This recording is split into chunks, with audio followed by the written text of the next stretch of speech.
তিলের খাজা তো সবাই খেয়েছেন, তবে এবার তিল দিয়ে কেক তৈরি করে দেখাবো। অল্প সময়ে তৈরি হওয়া এই কেক বানাবো তেলে ভেজে। খেতে দারুণ মজা, কম উপকরণে কিভাবে তৈরি করে ফেললাম। তো চলুন দেখে নিই। আসসালামু আলাইকুম, আপনারা দেখছেন আইরিন হোম কিচেন। আজকে আমার রেসিপি তিলের কেক পিঠা। প্রথমে আমি নিয়ে নিচ্ছি একটি বল, আর নিয়ে নিলাম হাফ কাপ চিনি, আর দিয়ে দিচ্ছি এখানে একটি ডিম। এই চিনি, ডিম আর এখানে ভ্যানিলা এসেন্স দিয়ে দিলাম হাফ চায়ের চামচ। আর এখানে সমস্ত কিছু আমি সুন্দর করে কাঁটা চামচ দিয়ে বিট করে নিব। এভাবে করে সুন্দর করে কাঁটা চামচ দিয়ে বিট করে নিলে কিন্তু খুব সুন্দর হবে।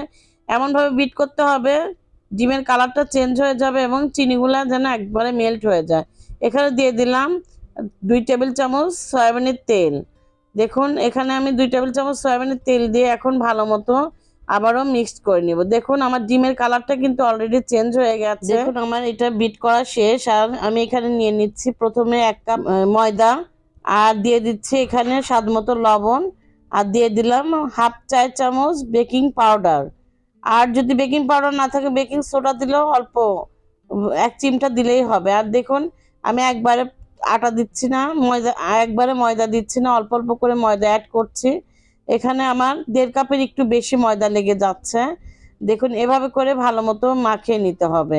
দেখেই বুঝতে পারছেন একটা ডো তৈরি করে নিতে হবে, খুব টাইটও না আবার খুব নরমও না। আমি আপনাদের দেখিয়ে দিচ্ছি। দেখুন আমার ডোটা তৈরি করা শেষ। আর দেখুন দেখেই বুঝতে পারছেন কেমন স্টিকি একটা ডোর।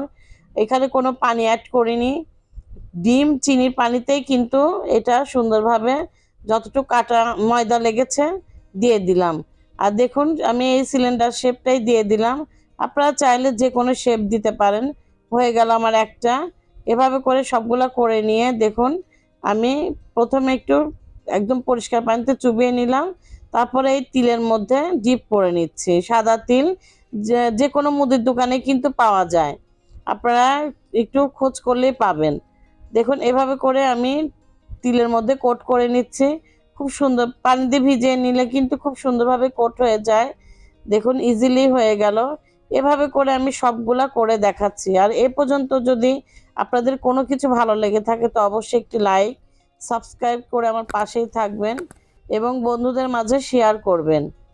দেখুন আমার কথার ফাঁকে ফাঁকে কিন্তু সবগুলাই করা হয়ে যাচ্ছে। আর দেখুন আমি এটা পানি ছাড়াই করে দেখালাম। এটা কিন্তু পানি ছাড়া কোট করলে কিন্তু কোটটা খুব বেশি আটকাবে না, এর জন্য চেষ্টা করুন পানি দিয়ে কোট করে নিতে। দেখুন আমার কথার ফাঁকেই কিন্তু মোট 11টা হয়ে গেছে। এখন চলে আসছে চুলার কাছে। আর তেলটা আমি খুব বেশি গরম করিনি, কারণ খুব বেশি গরম করলে কিন্তু ভিতরে কাঁচা থেকে যাবে, উপরে কালার চলে আসবে দ্রুতই। দেখেই বুঝতে পারছেন তেলটা কেমন টেম্পার। আর এখানে আমি কিন্তু লো আছে, খুব লো না, মিডিয়াম আছে আমি ভেজে নিচ্ছি। একটু সময় লাগবে ভাজতে।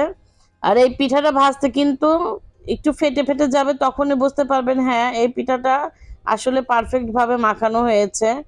দেখুন কতটা সুন্দর লাগতেছে। আমি এক সাইড হয়ে গেছে প্রায়, আমি উল্টে পাল্টে দিচ্ছি।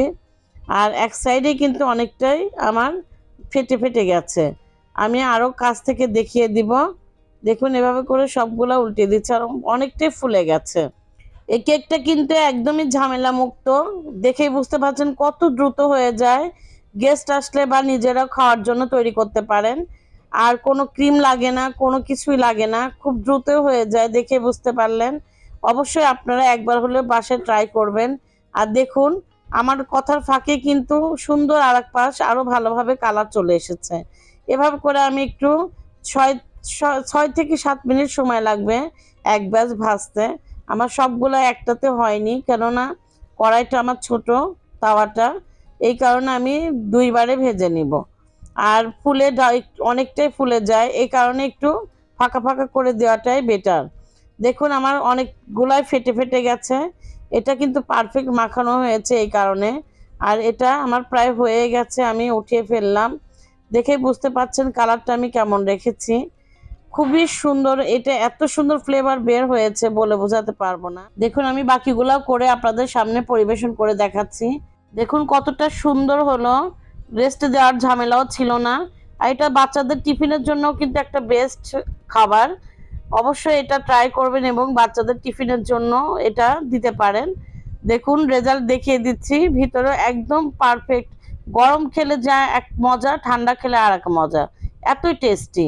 তো এই পর্যন্ত যদি ভালো লেগে থাকে তো অবশ্যই একটি লাইক সাবস্ক্রাইব করে আমার পাশেই থাকবেন, বন্ধুদের মাঝে শেয়ার করবেন। আজকে এই পর্যন্তই, আল্লাহ হাফেজ।